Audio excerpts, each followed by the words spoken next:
But for me, brothers and sisters, in my books, there's something far more dangerous, far more severe than simply being a sheep, a copier of a culture that's not yours. There's something far more severe. You know what that is? When you behave like that, and you forget your identity, your heritage as a Muslim, you have betrayed your trust to Allah. You know a lot of these people, why they behave the way they do, why they snort up crack, why they tattoo themselves, why they inject, why they try to find their identity in the music industry, why they do these things? Because they're broken inside. A lot of them come from broken families. They are lost. What is a man like me gonna do in this world? So they try to find some identity, some pride in this. You, however, as a Muslim, Allah has given you answers. You know, this is the problem. You know the secret to success. You know the potion to happiness. It's this statement here. La ilaha illallah. Muhammadur Rasulullah. Allah has given it to you free of charge. And instead of serving this religion to the people, you serve them up crack and you say it's okay because they are kuffar. Who is more of a criminal in your eyes? I ask you. Is it the average Tom, Dick and Harry who doesn't help ill people? He's no doctor. Or is it the doctor who has the antidote but he hides it from the people? Who is more of a criminal in your eyes? Who is more of a criminal, the one who has no money and so he looks past the masakeen, the poor, or the one who has money but then he looks over the poor people? Who is more of a criminal in your eyes? And so in the same vein, I ask you, who is more of a criminal in your eyes? Is it the kafir, the non-Muslim, the miskeen, who does not have answers to the happiness and secret to success in life? Or is it the Muslim like you, Ya Muhammad, Ya Ali, Ya Khalid, Ya Ahmed? You know. And instead of putting a beautiful picture for Islam, for a people who need it,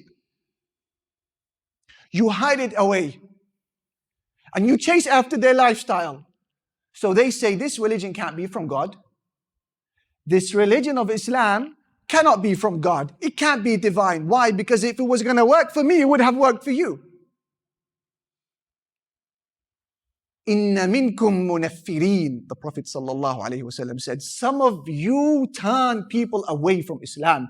By the way, this was the most powerful and aggressive khutbah he gave, alayhi salatu wasalam, in his life.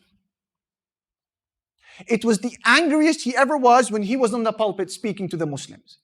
Which context was it? Drugs? Music? Alcohol? No. It was a Sahabi, may Allah be pleased with him, who led people in Salatul Isha, and it was a little bit longer than what should have been. And the companions got tired. So they complained to the Prophet alayhi salatu wasalam. They said the salah is way too long. And so he got onto the pulpit and he shouted the place down, alayhi salatu wasalam. And he said, some of you are turning people away from the religion of Allah. That's in the context of what? Of salah. The pure act of salah, that was a little bit longer than usual. What then someone who's swinging drugs, peddling crack into his community? Thousands of people becoming skagheads and dopeheads and nitties because of his product, because of his food. What do you make of such a person? And how severely has he turned people away from the religion of Allah Jalla Jalaluhu? That is a question that you're going to have to take up with the Prophet alayhi salatu wasalam. Imagine his blessed and radiant face looking straight into your eyes on the day of reckoning when he says to you in disappointment and sadness and anger, he said, I bled over this religion. And I lost family, and I lost friends, and I lost my country, I lost my people for Islam. Why are you undoing everything that I did in my 23 years? You weren't a good Muslim, you could have kept yourself to yourself. You went out and you showed the world Islam is not a solution through the product you put onto the fields. Then imagine yourself standing on the bridge, the Sirat, thinner than your hair and sharper than a blade. And this is a sirat that moves, a sirat that speaks, a bridge that talks. It has pincers and knives and spears and blades and chains and hooks. And imagine your homeboys now crossing over and they don't make it. They fall into oblivion. And now it's your turn to cross over.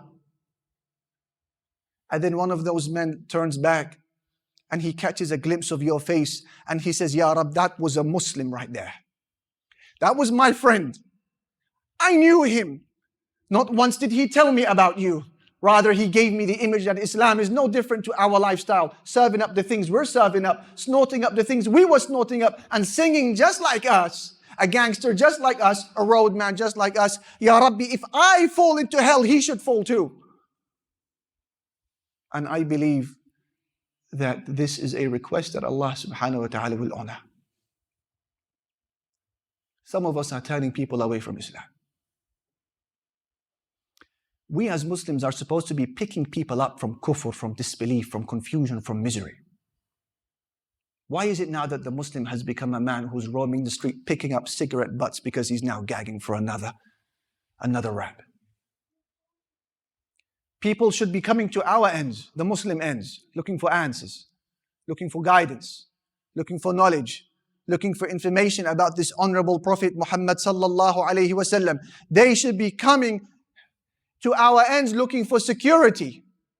Now they come to our ends, if they dare, wearing riot gear, bulletproof jackets. Why? Because they fear for their lives. What have we become?